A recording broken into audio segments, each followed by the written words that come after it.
아저씨, 죄송한데 나이가 좀 젊은 사람으로 할게요. 번호표 213번을 받은 순간 저는 이미 알고 있었습니다. 오늘도 일을 못 하겠구나. 새벽같이 일어나 남구로역까지 왔는데 그냥 빈손으로 돌아가야 한다는 게 참 허무했어요. 저는 30년 넘게 방송사에서 조명 일을 했습니다. 무거운 장비를 들고 스튜디오를 오가며 사람들을 비췄죠. 퇴직할 때 받은 돈으로 이제 편하게 살 수 있겠다 생각했습니다. 그런데 몇 년 만에 절반 가까이 사라졌습니다. 대출까지 받았고 무릎은 망가졌고 일당은 계속 떨어졌어요. 오랜 시간 사람들을 비추던 조명이 이젠 나를 비추지 못하네요. 도대체 저에게 무슨 일이 있었던 걸까요? 지금부터 그 이야기를 들려드리겠습니다. 시청 전 구독과 좋아요를 누르시면 로또에 당첨되는 행운이 올 수 있습니다. 그리고 지금 어디에서 시청하고 계신지 댓글로 남겨주세요. 여러분의 이야기도 듣고 싶습니다. 그럼 지금부터 시작되는 이야기 속으로 함께 들어가 볼까요? 제 이름은 손영만입니다. 올해 65이고요. 30년 넘게 방송사에서 조명 일을 했습니다. 정확히 말하면 31살 때부터 60을 넘긴 나이까지 계속 그 일을 했어요. 처음 시작은 정말 우연이었습니다. 20살 되던 해 동네 형님 소개로 방송국에 들어갔는데 그게 제 인생을 바꿨어요. 처음엔 장비 정리 보조였습니다. 케이블 말고 조명 스탠드 옮기고 촬영 끝나면 세트 철거하는 일들이 제 하루였죠. 하루 12시간도 넘게 일했지만 그 시절 임금은 많지 않았어요. 그래도 저는 누구보다 빠르게 배우고 싶었습니다. 어떤 조명이 어느 각도로 비춰야 화면이 살아나는지, 어떤 날씨에 어떤 장비를 써야 안전한지 혼자서도 익혀갔어요. 선배들이 저를 봤을 때 야, 손영만, 이 녀석 괜찮은데? 그렇게 말해줄 때가 제일 뿌듯했습니다. 몇 년 지나니까 정규직으로 들어갈 기회가 왔어요. 1980년대 중반쯤이었는데 회사에서 저를 불러서 손영만 씨, 이제 정식으로 우리 팀에 들어올 생각 있어요. 그렇게 물었습니다. 저는 망설이지 않고 대답했어요. 네, 하겠습니다. 그렇게 시작한 일이 30년이 넘게 이어졌습니다. 처음 몇 년은 정말 힘들었어요. 아침 6시에 출근해서 저녁 7시에 퇴근하는데 몸이 너무 피곤했거든요. 무거운 장비 나르고 높은 곳에 올라가서 조명 각도 조절하고 손에 물집이 잡히고 허리가 아팠습니다. 하지만 참았어요. 일을 제대로 배워야 했으니까요. 선배들이 하나하나 알려줬습니다. 스포트라이트는 언제 쓰고 할로겐은 어떻게 세팅하고 LED는 색온도를 어떻게 맞추는지 배웠어요. 처음엔 장비 이름도 헷갈렸는데 몇 개월 지나니까 눈 감고도 찾을 수 있을 정도가 됐습니다. 첫 월급은 많지 않았어요. 그래도 부모님 용돈 드리고 월세 내고 나머지로 생활했습니다. 넉넉하진 않았지만 굶지는 않았죠. 1년쯤 지나니까 일이 손에 익더라고요. 2년 차부터는 혼자서도 조명 세팅하고 장비 점검하는 게 가능했습니다. 선배들도 저를 믿어줬어요. 손영만한테 맡기면 문제없어. 그런 말을 들을 때마다 어깨가 으쓱했습니다. 월급도 조금씩 올라서 3년 차엔 꽤 괜찮은 돈을 받았어요. 1990년대 들어서면서 방송이 정말 많아졌습니다.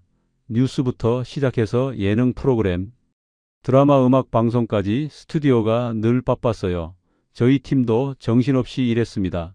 한 프로그램 촬영이 끝나면 바로 다음 프로그램 세팅 들어가야 했거든요. 조명 감독님이 자주 그러셨어요. 손영만 씨, 스탠드 좀 더 가져와봐. 손 씨, 점심 먹고 바로 스튜디오비로 와. 현장은 늘 시끄럽고 분주했습니다. 그만큼 일이 많았다는 뜻이죠.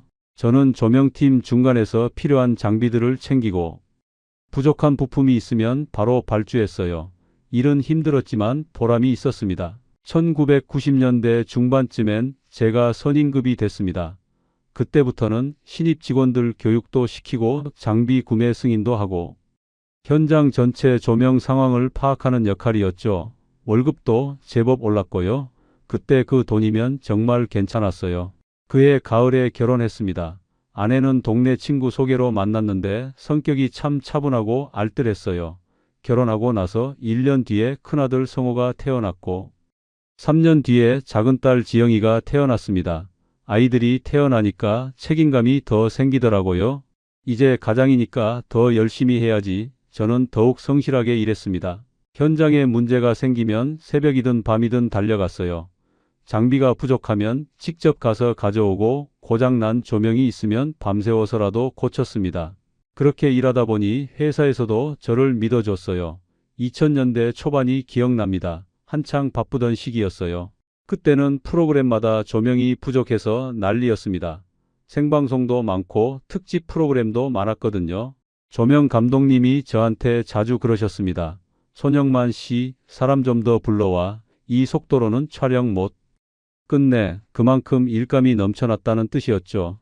2000년대 중반쯤엔 월급이 꽤 올랐습니다. 거기에 상여금도 1년에 몇백만 원씩 받았어요. 내 식구가 살기에 충분한 돈이었죠.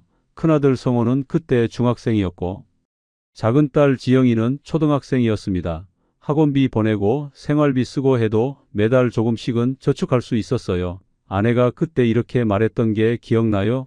여보, 당신 덕분에 우리 애들 걱정 없이 키울 수 있네. 그 말을 듣는 순간 정말 뿌듯했습니다. 가장으로서 제 역할을 하고 있다는 생각이 들었거든요. 새벽같이 나가서 밤늦게 들어오는 게 힘들긴 했지만 가족을 위해서라면 참을 수 있었어요.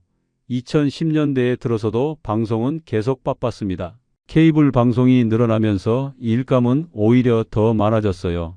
저는 계속 조명팀 선임으로 일했습니다. 2010년대 중반쯤엔 큰아들 성호가 대학을 졸업하고 광고회사 디자이너로 취직했습니다. 작은딸 지영이는 대학교 4학년이었고요. 저는 그때 정말 안정감을 느꼈습니다. 아이들도 다 컸고 제 직장도 안정적이고 월급도 괜찮았으니까요. 앞으로 몇 년만 더 일하면 퇴직인데 퇴직금 받고 여유롭게 살 수 있겠다 싶었어요. 2010년대 후반에 작은딸 지영이도 취직했습니다. 방송국 조연출이었는데 제가 일하던 곳이랑 같은 업계라 뿌듯했어요. 아내가 정말 기뻐했습니다. 여보, 우리 애들 다 컸네. 이제 우리 노후나 준비하자. 저도 그 생각에 동의했어요. 그래서 그 무렵부터는 매달 저축을 조금 더 늘렸습니다. 몇 년만 꾸준히 모으면 퇴직금이랑 합쳐서 꽤 괜찮은 돈이 될 거라고 생각했죠. 그런데 2019년쯤부터 조금씩 분위기가 달라지기 시작했습니다. 방송 제작비가 줄어들면서 인력도 줄어들더라고요. 회사에서 구조조정 얘기가 나오기 시작했어요. 젊은 직원 몇 명이 명예퇴직으로 나갔습니다. 저는 그때 60살이었는데 나이가 많으니까 조금 불안했어요. 나도 곧 나가야 하나 그런 생각이 들더라고요. 그런데 회사에서는 저한테 따로 얘기하지 않았습니다. 30년 넘게 한 회사에서 일했으니까 함부로 자르기도 어려웠을 거예요. 2020년 들어서면서 분위기가 확실히 달라졌습니다. 신규 프로그램이 거의 없었어요. 기존 프로그램만 마무리하는 수준이었죠. 그해 여름쯤 조명 감독님이 저를 따로 불렀습니다. 손영만 씨 수고 많았어요. 그런데 이제 프로그램이 많이 줄어서 손씨 정도면 퇴직금도 많이 받을 테니 이번에 정리하는 게 어떨까요? 사실 예상했던 말이었어요. 저도 이미 마음의 준비를 하고 있었고요. 현장이 줄어드는데 제가 계속 있을 수는 없었으니까요. 알겠습니다. 몇 달 안에 정리하겠습니다. 저는 담담하게 대답했습니다. 서운한 마음도 있었지만 30년 넘게 일했으니 이제 쉴 때도 됐다는 생각이 들었어요. 그해 가을쯤 제 마지막 근무일이었습니다. 회사 동료들이 작은 송별회를 열어줬어요. 오랫동안 같이 일했던 분들이 한마디씩 했습니다. 손영만 씨 고생 많았어요. 이제 편하게 쉬세요. 30년 넘게 한 회사 다닌 사람. 요즘 드물어요. 정말 대단해요. 그 말들을 듣는데 왠지 모르게 뭉클했어요. 30년이라는 시간이 한순간에 지나간 것 같았습니다. 20살 초반에 시작해서 60을 넘긴 나이까지 제 직장 생활이 그렇게 마무리됐습니다. 퇴직금 정산은 몇 주 뒤에 받았어요. 꽤 큰 돈이었습니다. 거기에 개인연금까지 합치면 제법 괜찮은 금액이었죠. 통장에 그 돈이 들어왔을 때 기분이 묘했습니다. 30년 넘는 노동이 이 숫자로 정리되는구나 싶었어요. 하지만 그때는 이 돈이면 충분하다고 생각했습니다. 절반쯤은 예금으로 묶어두고 나머지로 몇 년만 버티면 국민연금도 받으니까 문제없을 거라고 믿었죠. 그게 제 첫 번째 착각이었습니다. 퇴직하고 처음 몇 달은 정말 좋았습니다. 그해 가을부터 다음 해 봄까지는 그야말로 꿈 같은 시간이었어요. 아침에 알람 소리 듣지 않고 일어나는 게 얼마나 좋던지 30년 넘게 새벽 5시 반에 일어나는 게 몸에 배었는데 이제는 7시, 8시까지 자도 되니까 정말 행복했습니다. 아침 먹고 나서 동네 한 바퀴 걷고 경로당 가서 친구들이랑 화투도 치고 점심 먹고 낮잠도 자고 저녁엔 아내랑 산책하면서 이런저런 얘기 나누고 그렇게 하루하루가 참 여유로웠어요. 아내도 좋아했습니다. 여보, 이제 좀 사는 것 같네. 30년 넘게 새벽같이 나가고 밤늦게 들어오고 했잖아. 맞는 말이었어요. 현장 일할 땐 새벽 6시에 나가서 저녁 7시, 8시에 들어오는 게 일상이었으니까요. 주말에도 급한 일 있으면 스튜디오 나갔고요. 이제야 진짜 쉬는구나 싶었습니다. 퇴직금은 정확히 1억 9천만 원을 받았습니다. 30년 넘게 한 회사에서 성실하게 일한 대가였죠. 거기에 개인연금으로 따로 모아둔 게 조금 있었어요. 통장에 그 돈이 들어왔을 때 아내랑 둘이 앉아서 계획을 세웠습니다. 여보, 이 돈 어떻게 할 거야? 일단 반은 예금으로 묶어두자. 그럼 이자라도 나올 거 아니야. 그래, 나머지로 몇 년만 버티면 국민연금 나오니까 괜찮을 거야. 저희는 그렇게 결정했어요. 1억 원은 정기예금으로 묶었습니다. 3년 만기의 금리가 그때 괜찮았으니까 1년에 이자만 꽤 나왔어요. 한 달로 치면 20만 원 정도였죠. 나머지 9천만 원으로 생활하면 됐습니다. 한 달 생활비를 150만 원 정도로 잡으면 1년에 1,800만 원이니까 5년은 버틸 수 있었어요. 국민연금은 65살부터 받으니까 4년만 버티면 됐고요. 계산상으로는 완벽했습니다. 처음 석 달은 정말 그대로 흘러갔어요. 한 달에 140만 원에서 160만 원 정도 쓰면서 여유롭게 지냈습니다. 식비 60만 원, 관리비 12만 원, 통신비 7만 원, 용돈 30만 원, 병원비 20만 원, 기타 잡비 20만 원 정도였죠. 딱 계획한 대로였습니다. 아내도 만족스러워했어요. 여보, 이 정도면 편하게 살 수 있겠네. 저도 그렇게 생각했습니다. 그런데 그해 봄쯤부터 조금씩 달라지기 시작했습니다. 병원비가 생각보다 많이 들더라고요. 무릎이 안 좋아서 정형외과를 다녔는데 한 달에 20만 원으론 부족했어요. 물리치료도 받아야 하고 약도 타야 하고 가끔은 주사도 맞아야 했거든요. 한 달에 30만 원에서 40만 원씩 나갔습니다. 거기다 아내도 치과 치료를 시작했어요. 임플란트를 해야 한다고 하더라고요. 한 개에 100만 원이 넘었는데 3개를 해야 했습니다. 총 360만 원이었는데 할부로 나눠서 한 달에 60만 원씩 6개월 동안 냈어요. 그러다 보니 한 달 지출이 200만 원을 넘기 시작했습니다. 5월엔 220만 원, 6월엔 240만 원이 나갔어요. 계획했던 150만 원보다 훨씬 많았죠. 저는 조금 불안해지기 시작했습니다. 여름쯤 통장을 확인해 보니 예금 제외하고 남은 돈이 7,500만 원 정도였어요. 6개월 만에 1,500만 원이 빠져나간 겁니다. 이 속도면 4년을 못 버티겠더라고요. 3년이면 바닥날 계산이었습니다. 아내한테 조심스럽게 말했습니다. 여보, 우리 좀 아껴야 할 것 같아. 생각보다 돈이 빨리 나가네. 아내도 걱정스러운 표정을 지었습니다. 그래도 병원은 다녀야지. 무릎 안 좋은데. 어떻게, 내 치과 치료도 미룰 수 없고 맞는 말이었어요. 병원을 안 다닐 수도 없고 먹는 것도 줄일 수 없고 그렇다고 아무것도 안 하고 살 수도 없었습니다. 그때 경로당에서 만난 경선이 형이 얘기를 하시더라고요. 경선이 형은 나이가 저보다 1살 많은 66이었는데 건설 현장 일을 하고 계셨어요. 영만아, 요즘 사람이 없어. 일당이 18만 원 넘게 줘. 너같이 경험 있는 사람은 금방 불러. 형님 진짜예요. 제가 물었습니다. 그럼 요즘 현장이 다시 살아났대. 젊은 애들은 안 하려고 하니까 나이 좀 있어도 경력자면 다 받아줘. 그 말을 듣는데 귀가 솔깃했어요. 한 달에 20일 일해도 360만 원인데 생활비 200만 원 쓰고도 160만 원이 남는 거잖아요. 그럼 예금 안 건드리고도 살 수 있겠다 싶었습니다. 동네 식당 아저씨도 비슷한 얘기를 했어요.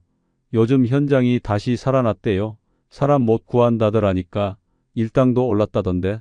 저는 집에 와서 인터넷으로 일용직 구인 정보를 찾아봤습니다. 정말 있더라고요. 경력자 우대 일당. 20만 원 가능. 본인 등본만 있으면 바로 투입. 이런 문구가 넘쳐났습니다. 저는 점점 마음이 기울었어요. 아직 몸도 건강한데 조금만 더 벌어두면 좋을 것 같았습니다. 저녁에 아내한테 조심스럽게 말했습니다. 여보, 나 다시 일 좀 해볼까 생각 중인데. 아내가 깜짝 놀란 표정으로 물었습니다. 갑자기 왜? 퇴직했잖아. 이제 좀 쉬어도 되는데. 돈이 생각보다 빨리 나가서 이 속도면 3년이면 바닥나. 조금만 더 벌어두면 좋을 것 같아. 무릎 괜찮겠어? 병원 다니고 있는데 허리도 안 좋다면서. 괜찮아. 30년 넘게 현장에서 일했으니까 사람들도 알아줄 거야. 힘든 일 말고 가벼운 일만 하면 돼. 장비 정리하고 자재 챙기는 일 정도는 할 수 있어. 사실 그때는 정말 그렇게 생각했어요. 제가 30년 넘는 경력자니까. 현장 사람들이 알아줄 거라고 편하게 일할 수 있을 거라고 믿었습니다. 무거운 거 들거나 철근 묶는 일은 안 해도 될 거라고 생각했죠. 아내는 한참을 고민하더니 말했습니다. 당신이 그렇게 하고 싶으면 해봐. 근데 무리하지는 마. 5년만 더 벌어보자. 애들 결혼도 해야 하고. 그래야 우리도 노후가 편하지. 알았어. 몸 상하면 바로 그만둘게. 저는 결심했습니다. 퇴직금 중 1억 원은 그대로 예금으로 묶어두고 나머지로 생활하면서 다시 현장으로 돌아가기로요. 그해 가을 초 저는 남구로역 인력시장에 처음 나갔습니다. 그때 제 나이가 62이었어요. 새벽 5시에 일어나서 준비했습니다. 오랜만에 작업복을 입으니까 기분이 묘했어요. 30년 넘게 입었던 옷인데 퇴직하고 거의 1년 만에 다시 입는 거니까요. 남구로역 부근에 도착하니 이미 150명 정도가 모여 있었습니다. 생각보다 사람이 많더라고요. 나이대도 다양했어요. 50대, 60대가 주로 많았고 40대도 몇 명 보였습니다. 1시간 정도 기다리니까 차량 3대가 왔어요. 현장 팀장님들이 내려서 사람들을 둘러봤습니다. 그중 한 분이 저를 보더니 손짓을 했어요. 아저씨, 자재 정리할 수 있어요? 네, 30년 넘게 했습니다. 제가 대답했습니다. 그럼 타세요. 첫날부터 일감을 얻었습니다. 차에 타니까 10명 정도 더 타더라고요. 다들 저처럼 일용직으로 보였어요. 현장까지는 40분 정도 걸렸습니다. 현장에 도착해서 일을 시작했습니다. 자재 정리하고 공구 챙기고 철근 옮기는 일이었어요. 예전에 하던 일이랑 비슷했습니다. 무거운 건 젊은 사람들이 하고 저는 가벼운 것만 했어요. 일은 오후 5시에 끝났습니다. 팀장님이 봉투를 주시더라고요. 오늘 수고했어요. 17만 원입니다. 17만 원을 손에 쥐니까 기분이 좋았어요. 하루 일하고 이만큼 받으면 괜찮겠다 싶었습니다. 집에 와서 아내한테 돈을 보여줬어요. 여보, 첫날 17만 원 벌었어. 아내도 웃으면서 말했습니다. 다행이네. 근데 무리하지는 마. 그달 한 달 동안 저는 18일 일했습니다. 일당 17만 원씩 계산하면 306만 원이에요. 점심값 빼면 295만 원 정도 손에 쥐었죠. 한 달 생활비 200만 원 쓰고도 95만 원이 남았습니다. 저는 자신감이 생겼어요. 이 정도면 할 만하다. 예금 안 건드리고도 충분히 살 수 있겠다 싶었습니다. 다음 달에도 비슷했어요. 20일 일해서 340만 원 벌었습니다. 그 다음 달엔 19일 했고요. 석 달 동안 꾸준히 일하니까 통장 잔고도 조금씩 늘어났어요. 예금 제외하고 8천만 원까지 회복됐습니다. 더 좋았던 건 일당이 계속 오른다는 거였습니다. 퇴직하고 1년쯤 됐을 때엔 일당이 18만 원으로 올랐어요. 주변 형님들 말로는 앞으로 더 오를 거라고 하더라고요. 영만아, 내년엔 20만 원도 가능할 거야. 요즘 건설 경기가 좋아지고 있어. 경선이 형이 그렇게 말했습니다. 저도 그 말이 맞는 것 같았어요. 실제로 현장에 가보면 일거리가 많았거든요. 새로 짓는 아파트도 많고 재건축 현장도 많았습니다. 저는 드디어 다시 뭔가 할 수 있다는 느낌이 들었습니다. 퇴직 후 거의 1년 동안 무기력하게 보냈는데 이제 다시 일을 하니까 살아있는 기분이었어요. 새벽에 일어나는 게 힘들긴 했지만 하루 일하고 돈을 받는 그 순간만큼은 뿌듯했습니다. 아내도 안심하는 표정이었습니다. 당신 요즘 표정이 좋아졌어. 일하는 게 맞나 봐. 저도 그렇게 생각했어요. 아직 건강하고 일할 수 있고 돈도 벌 수 있으니까 다시 한번 해볼 만하다고 믿었습니다. 그게 제 두 번째 착각이었습니다. 다음 해 1월부터는 일당이 정말 18만 원으로 올랐어요. 새해가 시작되면서 현장이 더 바빠졌거든요. 겨울 동안 멈췄던 공사들이 다시 시작되고 신규 현장도 많이 생겼습니다. 저는 한 달에 22일 정도 일했어요. 18만 원씩 계산하면 396만 원입니다. 점심값 15만 원 정도 빼면 380만 원 정도 손에 쥐었죠. 생활비 200만 원 쓰고도 180만 원이 남았습니다. 아내가 정말 기뻐했어요. 여보, 이 정도면 1년에 2천만 원 넘게 모을 수 있겠는데? 맞는 말이었어요. 한 달에 180만 원씩 모으면 1년이면 2,100만 원 이상이었습니다. 저는 그 돈을 따로 통장에 모았어요. 5년만 이렇게 하면 1억 원을 더 모을 수 있었습니다. 2월에도 좋았어요. 21일 일해서 360만 원 벌었고 3월엔 22일 일했습니다. 겨울이 끝나고 봄이 오면서 현장이 더 바빠졌거든요. 날씨가 좋으니까 공사 진행이 빨라졌어요. 더 좋았던 건 현장 사람들이 저를 알아봐 주기 시작했다는 겁니다. 처음엔 그냥 일용직 중 한 명이었는데 몇 달 나가다 보니까 팀장님들이 제 얼굴을 기억하더라고요. 아, 손 반장님 오늘도 나오셨어요. 네, 부르시면 언제든 나옵니다. 오늘은 자재창 담당 좀 부탁해요. 경력 자시니까 맡겨도 되죠? 네, 걱정 마세요.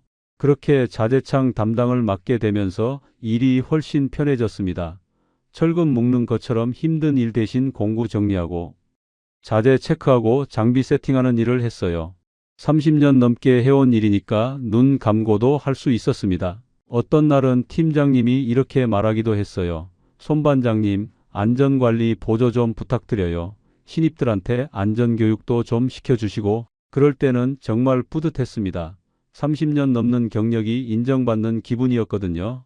젊은 직원들한테 안전모 제대로 쓰는 법, 안전벨트 착용법, 위험한 구역 표시 같은 걸 알려줬어요.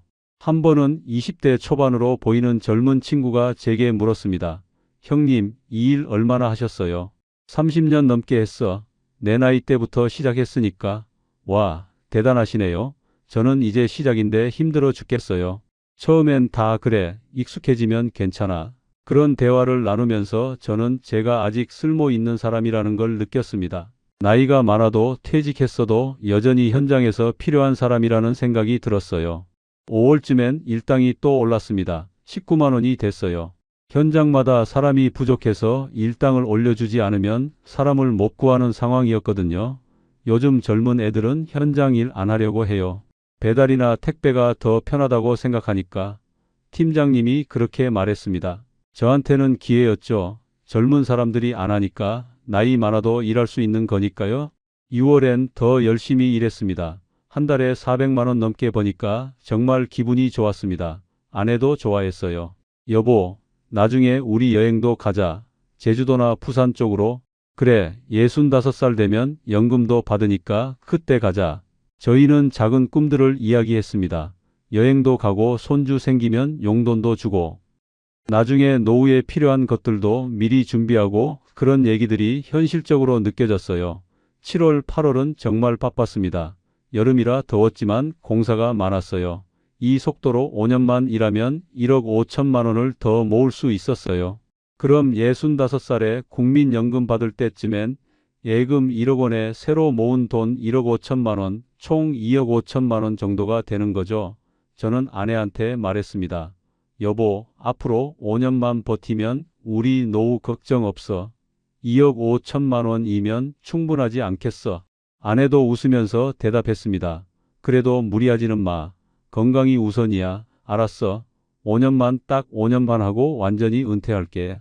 저는 정말 그렇게 생각했어요. 5년 후면 제가 67이니까 그때쯤 은퇴해도 충분하다고 믿었습니다. 9월에도 좋았어요. 날씨가 선선해지니까 일하기도 훨씬 편했어요. 여름처럼 땀 흘리지 않아도 되고 겨울처럼 춥지도 않았거든요. 그때가 정말 인생에서 가장 행복했던 시기였던 것 같아요.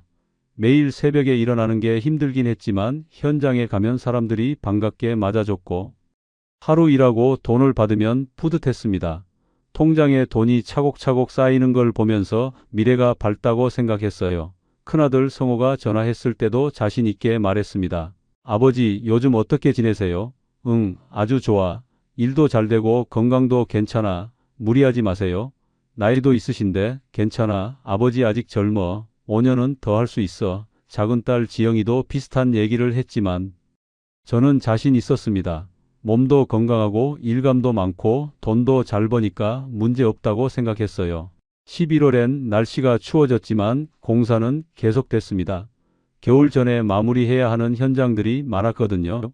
저는 21일 일했어요. 일당 20만 원씩 계산하면 420만 원이었습니다. 12월에도 비슷했어요. 크리스마스 전까지는 공사가 계속됐고 연말이 되어서야 조금 한가해졌습니다. 그래도 한 달에 18회는 일했어요. 그 해를 정리해보니 정말 대단했습니다. 거의 260일 정도 일했고 평균 일당 19만 원 정도였으니까 1년에 4,900만 원 정도 번 거예요. 생활비 빼고도 2,700만 원을 모았습니다. 통장을 확인하니 예금 제외하고 1억 원이 넘었어요.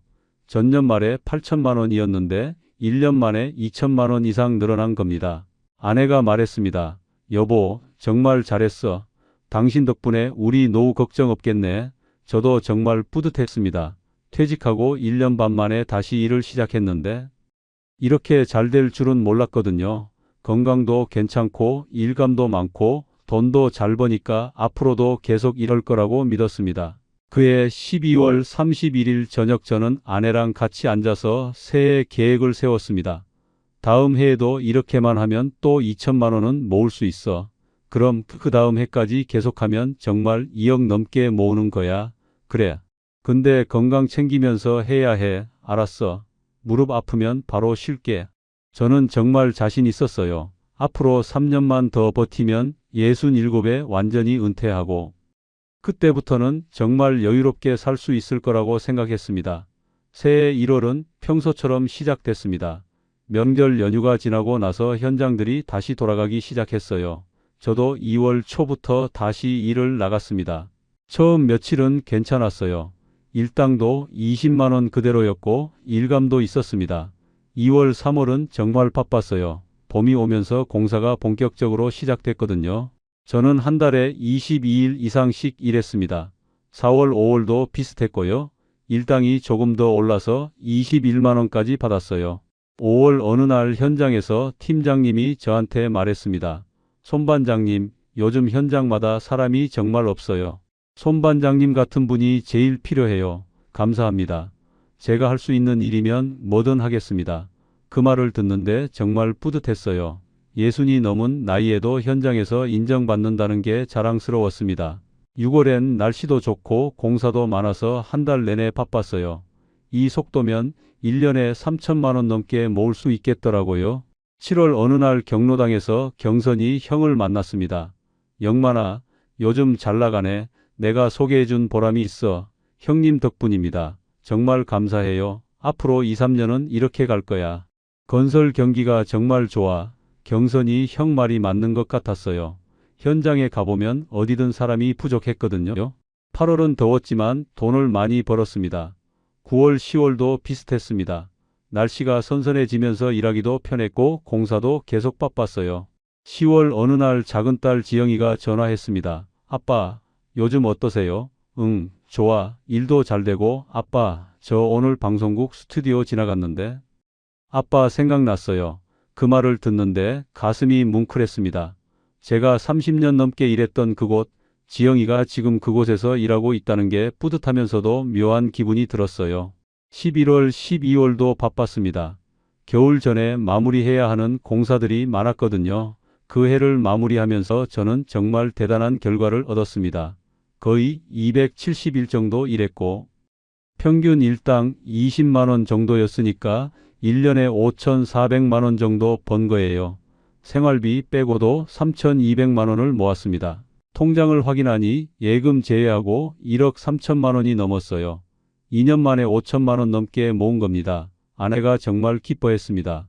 여보, 이 속도면 정말 2억 모을 수 있겠네.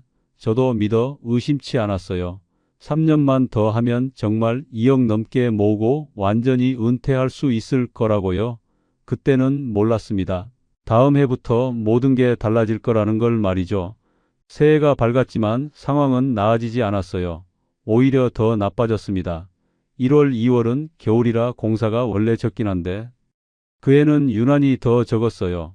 일주일에 한두 번 정도밖에 못 나갔습니다. 명절 지나고 나서도 현장들이 다시 돌아가지 않았어요.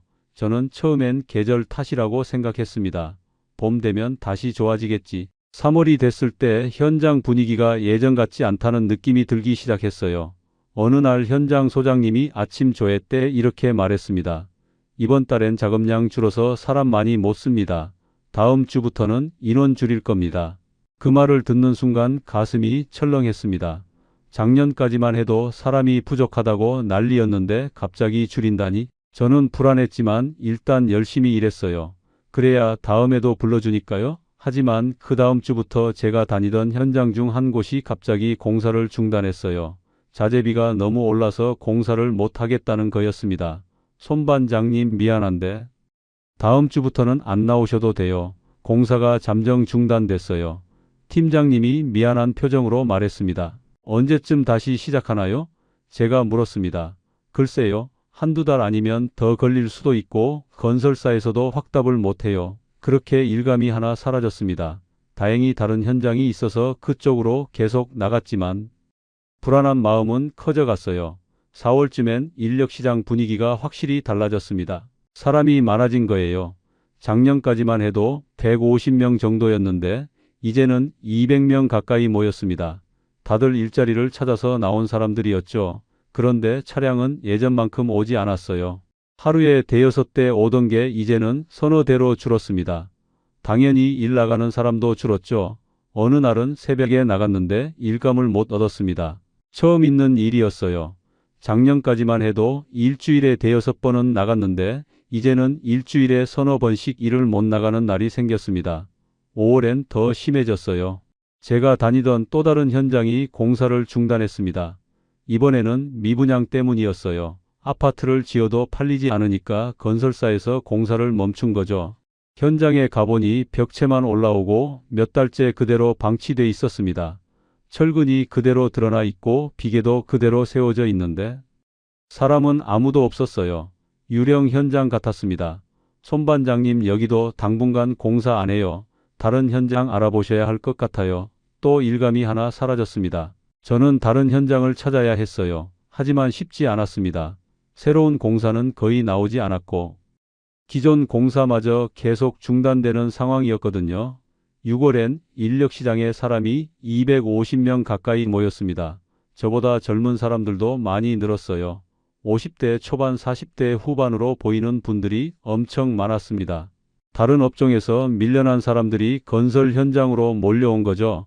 그러다 보니 경쟁이 심해졌습니다. 팀장님들이 차에서 내려서 사람을 고를 때 당연히 젊은 사람들을 먼저 뽑았어요. 저는 점점 뒤로 밀렸습니다.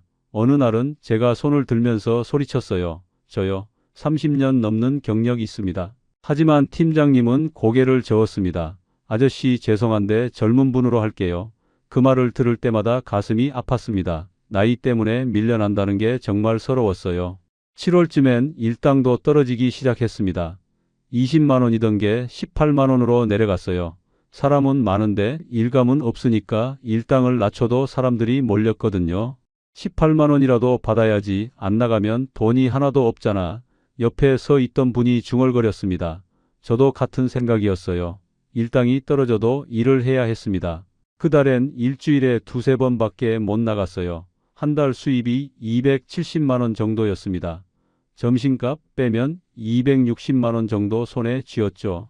생활비 200만 원 쓰고 나니까 60만 원밖에 안 남았습니다. 작년 같은 달엔 265만 원을 모았는데 올해는 60만 원밖에 못 모았어요. 4분의 1도 안 되는 금액이었습니다. 아내가 조용히 물었습니다. 여보, 요즘은 왜 자꾸 쉬어? 일 없어?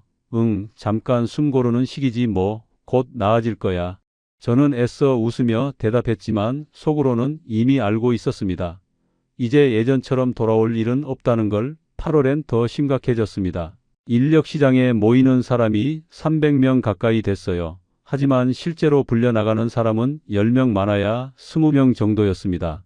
나머지 280명은 그냥 집으로 돌아가야 했죠. 저도 그중 한 명이었습니다. 일주일에 한두 번 정도밖에 일을 못 나갔어요. 한 달 수입이 170만 원밖에 안 됐습니다. 점심값 빼면 163만 원 정도 손에 쥐었습니다. 생활비 200만 원이 필요한데 37만 원이 부족했어요. 저는 어쩔 수 없이 예금에서 돈을 꺼냈습니다. 50만 원을 인출했어요. 통장에서 돈이 빠져나가는 걸 보는 순간 가슴이 무너지는 것 같았습니다. 작년까지는 매달 돈을 넣었는데 이제는 거꾸로 빼내고 있는 거예요. 이러면 안 되는데, 이러면 안 되는데 하는 생각만 들었습니다. 9월에도 비슷했어요. 일주일에 한두 번 정도 일했고 일당은 16만 원으로 또 떨어졌습니다. 그 달에도 예금에서 80만 원을 꺼내야 했어요. 10월엔 더 끔찍했습니다. 일당이 15만 원까지 떨어졌거든요. 사람은 계속 늘어나는데 일감은 계속 줄어드니까 일당을 계속 낮추는 거였습니다. 어느 날 아침 팀장님이 말했습니다. 오늘은 15만 원입니다. 모두 다 손을 들었어요. 15만 원이라도 받아야 했으니까요. 저도 손을 들었지만 뽑히지 못했습니다. 그 달엔 일주일에 한 번 꼴로밖에 못 나갔어요. 한 달 수입이 120만 원밖에 안 됐습니다. 점심값 빼면 115만 원 정도 손에 쥐었습니다. 생활비는 200만 원이 필요했고 85만 원이 부족했어요. 또 예금에서 돈을 꺼냈습니다. 이번엔 100만 원을 인출했어요. 8월, 9월, 10월 석 달 동안 예금에서 총 230만 원을 빼낸 겁니다. 저는 절망적이었습니다. 작년 이맘때는 한 달에 200만 원 넘게 모았는데 올해는 거꾸로 100만 원씩 빼내고 있는 거예요. 아내가 걱정스러운 표정으로 말했습니다. 여보, 요즘 너무 힘들어 보여. 괜찮은 거 맞아. 괜찮아. 곧 나아질 거야. 저는 그렇게 말했지만 전혀 괜찮지 않았습니다. 몸도 힘들고 마음도 힘들고 통장 잔고는 계속 줄어들고 11월엔 날씨까지 추워졌습니다. 영하로 떨어지는 날이 많아지면서 공사가 더 줄었어요. 겨울엔 콘크리트 작업을 못하니까 현장이 멈추는 거죠.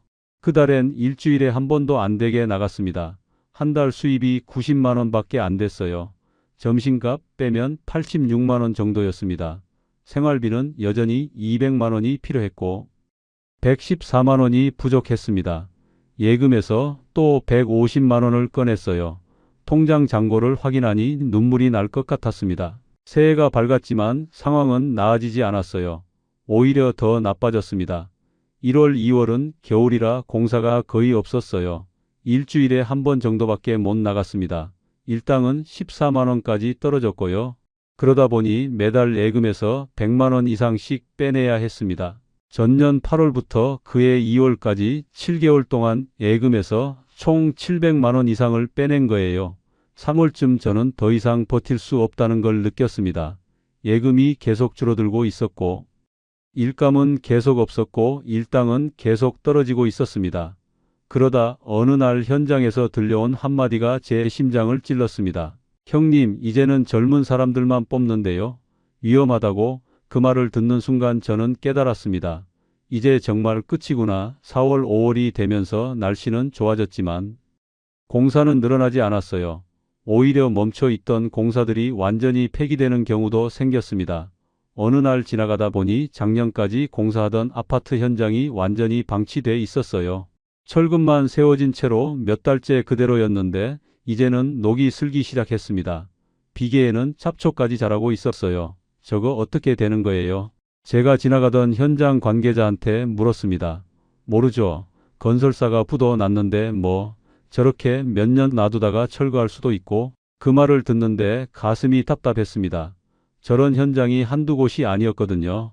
5월 어느 날 저는 남구로역 인력시장에 나갔는데 사람이 정말 많았어요. 세어보니 거의 300명이 넘었습니다. 그런데 차량은 2대밖에 안 왔어요. 첫 번째 차에서 팀장님이 말했습니다. 오늘 콘크리트 타설 보조 10명만요. 300명 중에 10명만 뽑는 거예요. 저는 손을 들었지만 당연히 뽑히지 못했습니다. 젊은 사람들이 앞다퉈 손을 들었고 팀장님은 그 중에서 50대 초반으로 보이는 분들만 골랐어요. 두 번째 차도 마찬가지였습니다. 자재 정리 5명이라고 했는데 역시 젊은 사람들만 뽑았습니다. 그날 저는 일을 못 나갔어요. 새벽 5시에 일어나서 인력시장에 갔다가 그냥 빈손으로 돌아왔습니다. 집에 돌아와서 침대에 누우니 눈물이 났어요. 65 먹고 이렇게까지 해야 하나? 도대체 언제까지 일해야 하지? 6월엔 상황이 더 나빠졌습니다. 일당이 14만 원으로 떨어졌어요. 작년 같은 달엔 20만 원 받았는데 1년 만에 6만 원이나 떨어진 겁니다. 그 달엔 일주일에 한두 번밖에 못 나갔어요. 한 달 수입이 98만 원밖에 안 됐습니다.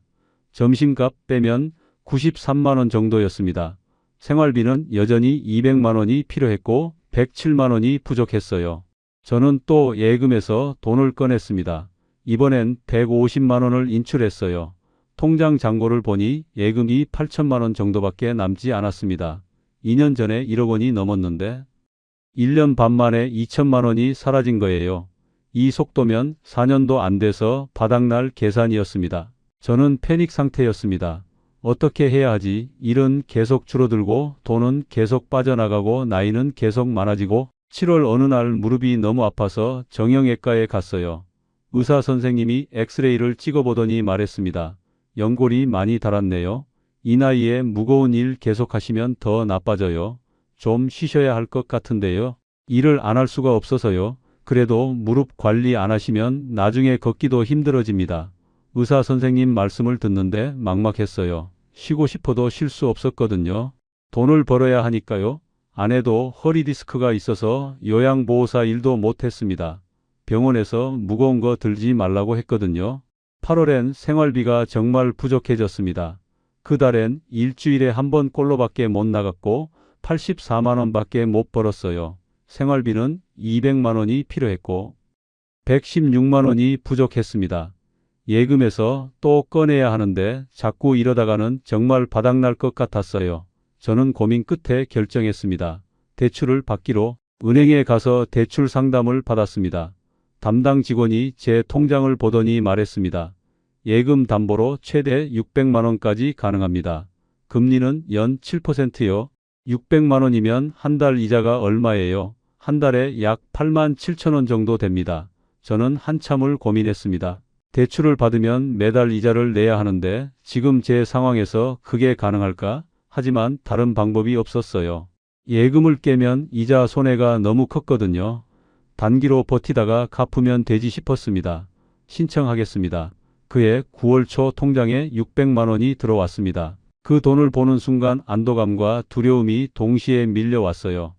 당장 생활비는 해결됐지만 이제 매달 이자를 내야 한다는 부담이 생긴 거니까요. 새해가 됐습니다. 새해가 밝았지만 희망은 보이지 않았어요. 1월 어느 날 큰아들 성호가 집에 왔습니다.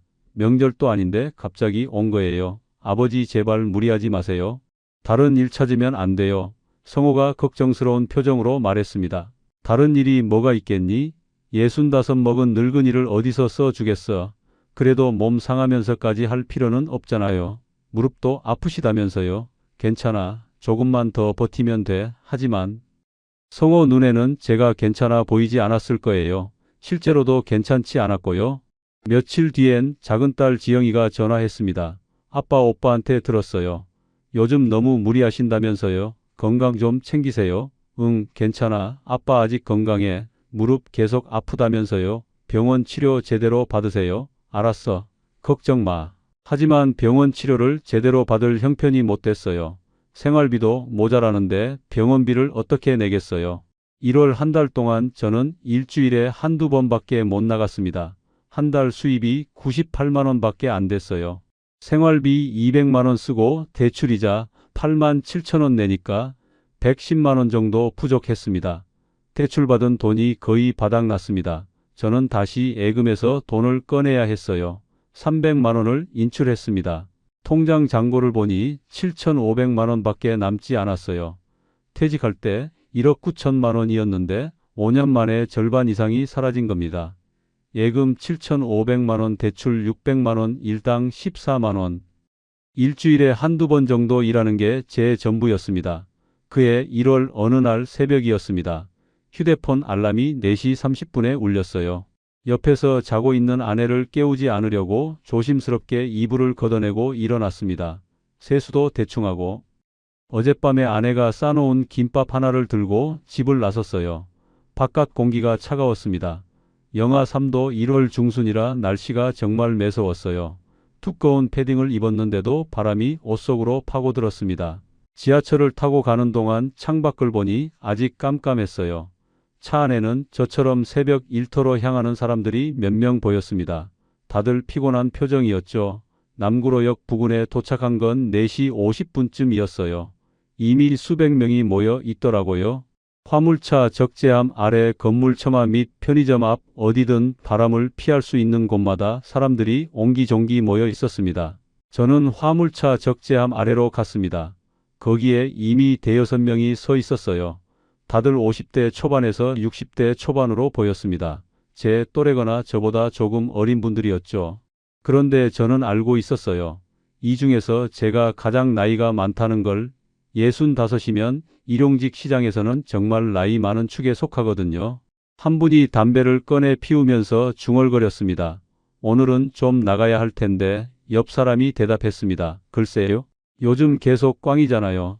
저도 속으로 같은 생각을 했습니다.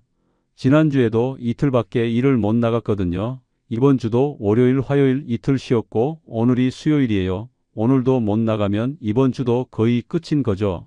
5시 30분쯤 됐을 때 현장 차량이 한 대 들어왔습니다. 사람들이 일제히 앞으로 몰려들었어요.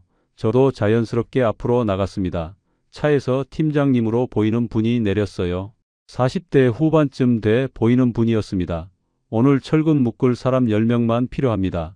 팀장님이 소리쳤습니다. 주변 사람들이 일제히 손을 들었어요. 저도 손을 들었지만 팀장님은 저를 쳐다보지도 않았습니다. 젊은 사람들을 가리키며 차례로 불렀어요. 50대 초반으로 보이는 분들이었습니다. 10명이 차에 타고 차량이 떠났습니다. 남은 사람들은 다시 제자리로 돌아갔어요. 저도 화물차 적재함 아래로 돌아왔습니다. 발이 시려서 자꾸 발을 동동 구르게 됐어요. 6시쯤 됐을 때 차량이 2대 더 왔습니다. 이번에도 사람들이 몰려들었어요. 저는 이번엔 더 앞쪽으로 나갔습니다. 조금이라도 눈에 띄고요. 첫 번째 차에서 내린 팀장님이 말했습니다. 자재 정리할 사람 5명. 저는 손을 번쩍 들었습니다. 자재 정리는 제가 30년 넘게 해온 일이거든요. 철근 묶는 것보다 훨씬 자신 있었어요. 저요. 30년 넘는 경력이 있습니다. 제가 소리쳤습니다. 팀장님이 저를 쳐다봤어요. 잠깐 망설이는 표정을 짓더니 고개를 저었습니다. 나이가 좀 젊은 사람으로 할게요. 그 말을 듣는 순간 가슴이 철렁했습니다. 나이가 많아서 안 뽑힌다는 말을 직접 들으니까 기분이 정말 안 좋았어요. 옆에 있던 50대 중반쯤 되는 분. 5명이 차에 탔습니다. 두 번째 차도 마찬가지였어요. 콘크리트 타설 보조 8명이라고 했는데 역시 젊은 사람들만 뽑았습니다. 저는 이번에도 손을 들었지만 선택받지 못했어요. 7시가 됐을 때 마지막 차량이 왔습니다. 이번엔 소형 트럭이었어요. 기사님이 창문을 내리고 말했습니다. 오늘은 여기까지입니다. 그 말을 듣는 순간 힘이 쭉 빠졌습니다. 오늘도 일을 못하는 거예요. 주변 사람들도 비슷한 표정이었습니다. 다들 허탈한 얼굴로 흩어지기 시작했어요. 어떤 분은 한숨을 쉬고 어떤 분은 담배를 꺼내 물고 어떤 분은 그냥 고개를 떨구고 걸어갔습니다. 저는 그 자리에 잠깐 멍하니 서 있었습니다. 새벽같이 일어나서 여기까지 왔는데 그냥 빈손으로 돌아가야 한다는 게 참 허무했어요. 지하철을 타고 집으로 돌아가는 길이었습니다. 차 안에서 휴대폰을 꺼내 이번 달 통장을 확인했어요. 1월이 벌써 중순인데 이번 달 들어서 일한 게 딱 8회뿐이었습니다. 일당 14만 원씩 계산하면 112만 원이에요. 여기서 점심값이 하루에 7천 원 정도 드는데 8회면 5만 6천 원이죠. 실제로 손에 쥐는 건 106만 원 정도입니다. 집 관리비가 12만 원, 통신비가 부부 합쳐서 7만 원, 식비는 아무리 아껴도 50만 원은 들어갑니다. 그리고 대출 이자가 매달 8만 7천 원씩 나가요. 지난달에 생활비가 부족해서 어쩔 수 없이 600만 원을 대출받았거든요. 계산을 해보니 이번 달도 30만 원 가까이 모자라더라고요. 또 예금에서 돈을 꺼내야 한다는 뜻이었습니다. 가슴이 답답해졌어요. 이렇게 살면 안 되는데 도대체 언제까지 이렇게 살아야 하나 싶었습니다. 그때 휴대폰에 문자 하나가 왔습니다. 은행에서 온 거였어요. 대출이자 87,000원이 출금되었습니다. 그 문자를 보는 순간 눈앞이 캄캄했습니다. 어제 이자가 빠져나갔다는 걸 깜빡했었거든요. 아내한테 말을 못했어요. 말하면 걱정할 게 뻔했으니까요. 휴대폰 화면을 꽉 쥐었습니다. 손에 힘이 들어가서 손가락 마디가 하얗게 됐어요. 속으로 스스로를 달랬습니다. 내일은 제발 일 좀 나가자. 하지만 내일도 보장이 없었어요. 요즘은 일주일에 한두 번 일하는 게 일상이 됐거든요. 심지어 일주일 내내 일 못 나가는 주도 있었습니다. 집에 도착해서 현관문을 열었습니다. 아내가 거실에서 빨래를 개고 있었어요. 여보, 벌써 왔어. 아내가 놀란 표정으로 물었습니다. 오늘 일감이 없어서 제가 대답했습니다. 아내는 아무 말 없이 고개만 끄덕였어요. 요즘 자주 이런 일이 반복되다 보니 아내도 더 이상 뭐라고 하지 않습니다. 그냥 걱정스러운 눈빛으로 저를 바라볼 뿐이에요. 저는 방으로 들어가 침대에 누웠습니다. 천장을 바라보니 온갖 생각이 다 들더라고요. 65 먹고 아직도 새벽에 줄 서야 하나? 번호표 213번 받고 화물차 밑에서 떨면서 기다려야 하나? 나보다 어린 사람들한테 밀려서 일도 못하고 돌아와야 하나? 퇴직금으로 받은 돈은 반 이상 사라졌고 대출 600만 원은 계속 이자가 붙고 있고 65몸은 점점 버티기 힘들어지고 있습니다. 일당은 14만 원으로 떨어졌고 일주일에 한두 번 정도밖에 못 나가요. 도대체 언제까지 이렇게 살아야 할까요? 언제까지 새벽마다 일어나서 인력시장에 나가야 할까요? 언제까지 젊은 사람들 틈에 끼어서 일감을 구걸해야 할까요? 눈을 감았습니다. 그런데 잠이 오지 않았어요. 머릿속에선 자꾸 숫자들이 돌아갔습니다. 14만 원 여드레, 106만 원, 30만 원 부족 대출이자 87,000원, 600만 원. 그러다 문득 제가 처음 일을 시작했던 때가 떠올랐습니다. 그때 저는 20이었어요. 동네 형님 소개로 방송국에서 장비 정리 보조로 시작했습니다. 케이블을 말고 조명 스탠드를 옮기고 무대 세트를 철거하는 일들이 제 하루였죠. 힘들었지만 배우는 게 많았어요. 몇 년 지나니까 정규직으로 들어갈 수 있었고 그렇게 30년 넘게 일했습니다.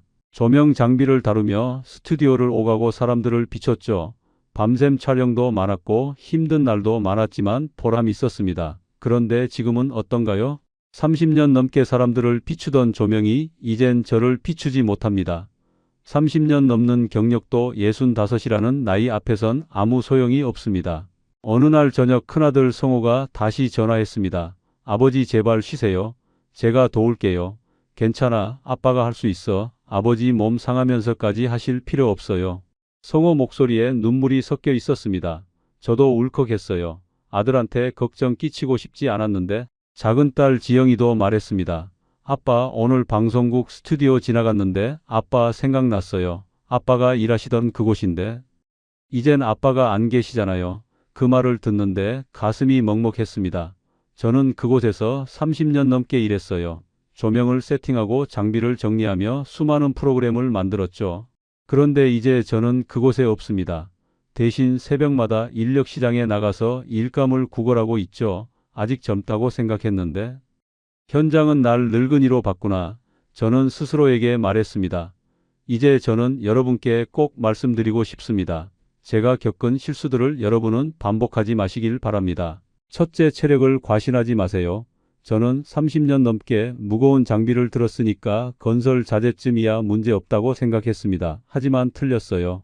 30년 넘는 경력도 65이라는 나이 앞에선 아무 소용이 없었습니다.